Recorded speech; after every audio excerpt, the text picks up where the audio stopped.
Assalamualaikum warahmatullahi wabarakatuh. Perkenalkan, nama saya Rahmah Elyunisya. Saya mahasiswa dari Universitas PGRI Yogyakarta dengan prodi bimbingan dan konseling.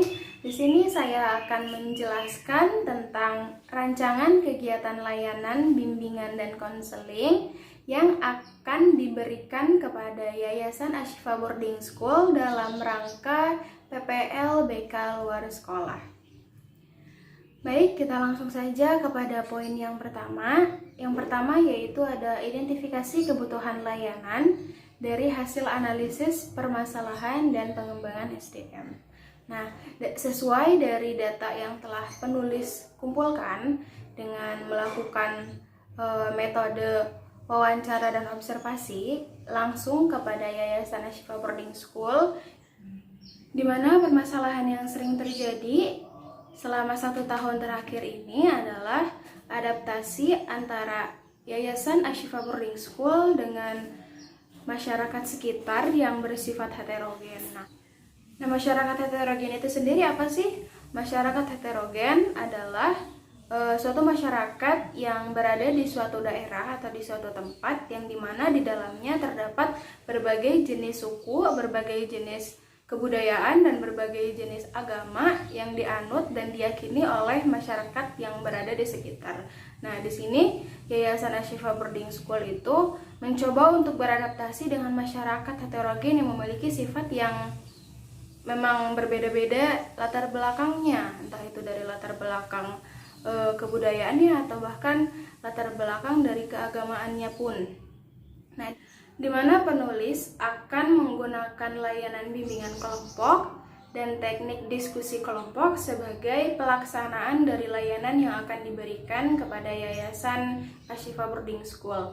Nah, sasaran dari layanan yang akan diberikan oleh penulis ini adalah pemimpin Yayasan Ashifa Boarding School, staf dari Yayasan Ashifa Boarding School, dan beberapa tenaga pengajar yang berada di Yayasan Ashifa Boarding School tersebut. Nah, dari layanan yang diberikan, penulis akan mencoba memberikan beberapa materi dari pembahasan yang akan dibahas oleh anggota kelompok.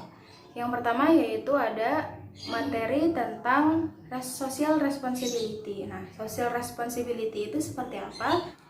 Nah, social responsibility itu merupakan sebuah pertanggungjawaban suatu organisasi atau institusi terhadap stakeholder atas pemanfaatan dari sumber daya dalam melaksanakan kegiatan operasional yang dilakukan oleh organisasi atau institusi tersebut.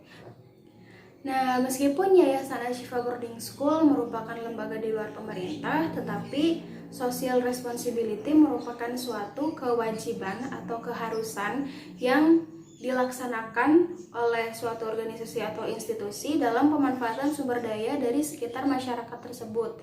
Nah, hal ini juga tertera pada Undang-Undang Nomor 40 Tahun 2007 yang berisikan tentang Corporate Social Responsibility atau yang biasa dikenal dengan CSR, yang lebih tepatnya terdapat pada pasal 71 yang mengisyaratkan bahwa para pelaku dari organisasi atau institusi tersebut diwajibkan untuk melaksanakan atau melakukan program CSR tersebut.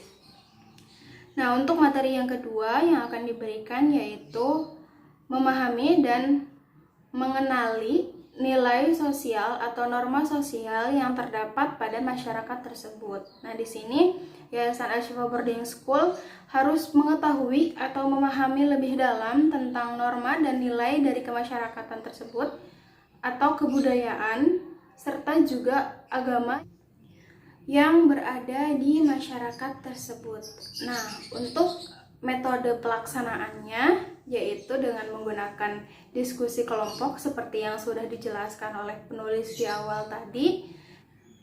Di sini penulis akan berperan sebagai ketua kelompok yang dimana berfungsi untuk mengatur jalannya diskusi kelompok tersebut agar sesuai dengan apa yang dibutuhkan hingga mencapai tujuan-tujuan yang diharapkan.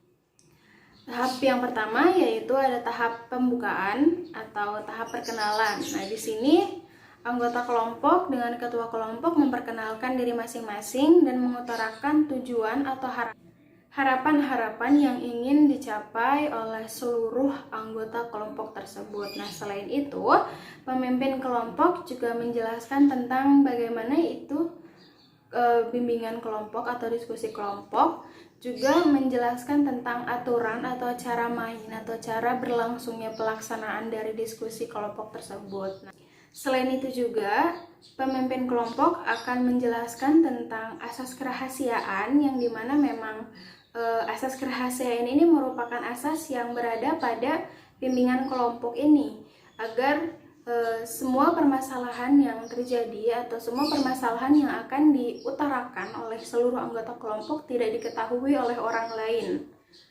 Tahap kedua yaitu ada tahap peralihan. Nah, tahap peralihan ini sering juga disebut sebagai jembatan yang menuju kepada tahap selanjutnya atau tahap kegiatan inti. Nah, di sini ada dua tipe jembatan yang bisa dilalui, yaitu yang pertama, para anggota dapat dengan mudah melalui jembatan tersebut, yang dimana diartikan bahwa seluruh anggota kelompok tersebut dengan kesukarelaannya untuk melanjutkan kegiatan kepada tahap berikutnya. Tapi ada kala juga di mana anggota kelompok ini memiliki kesusahan atau kesulitan atau ketidakinginan untuk melanjutkan kegiatan kepada tahap selanjutnya.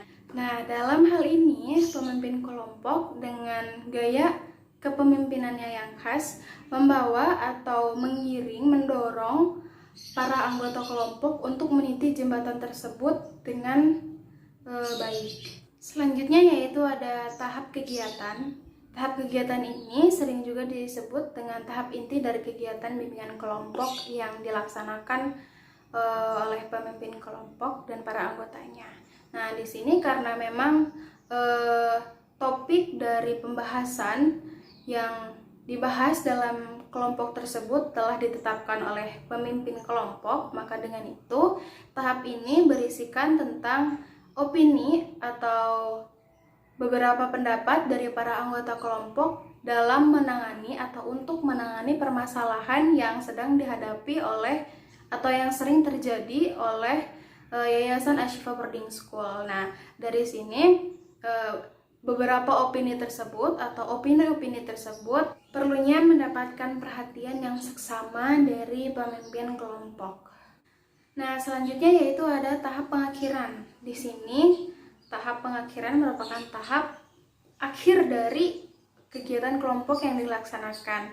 Bukan seberapa seringnya kegiatan kelompok tersebut dilaksanakan atau seberapa banyaknya kegiatan diskusi kelompok tersebut dilaksanakan, tetapi pengakhiran dari kegiatan diskusi kelompok tersebut tetapi pada hasil yang telah dicapai oleh kelompok itu. Nah, maka dari itu di sini kegiatan dari bimbingan diskusi kelompok tersebut harus menemukan titik terang atau solusi atau pencapaian dari kegiatan tersebut. Kebutuhan dalam pelaksanaan layanan tersebut adalah ruangan.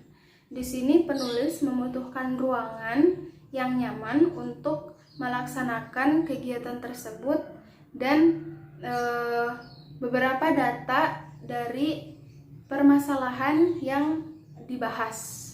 Data tersebut berupa data tentang bagaimana keadaan atau situasi kondisi iklim dari masyarakat sekitar, juga berisikan tentang norma-norma atau nilai sosial kebudayaan yang terdapat pada masyarakat sekitar.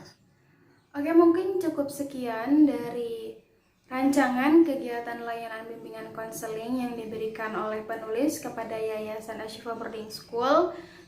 Mungkin bisa menjadi pertimbangan untuk dapat menyelesaikan permasalahan yang dihadapi oleh yayasan. Juga di sini penulis ingin mengucapkan terima kasih kepada Yayasan Ashifa Boarding School setelah karena telah memberikan izin kepada penulis untuk melaksanakan PPL BK luar sekolah di tempat. Juga di sini penulis mengucapkan terima kasih kepada Dr. Randa Semakin MPD selaku pembimbing dari mata kuliah PPL BK luar sekolah ini atas bimbingan dan beberapa masukan yang beliau berikan sehingga penulis dapat menyelesaikan laporan ini dengan tanpa ada satupun kendala. Kurang lebihnya penulis mohon maaf. Assalamualaikum warahmatullahi wabarakatuh.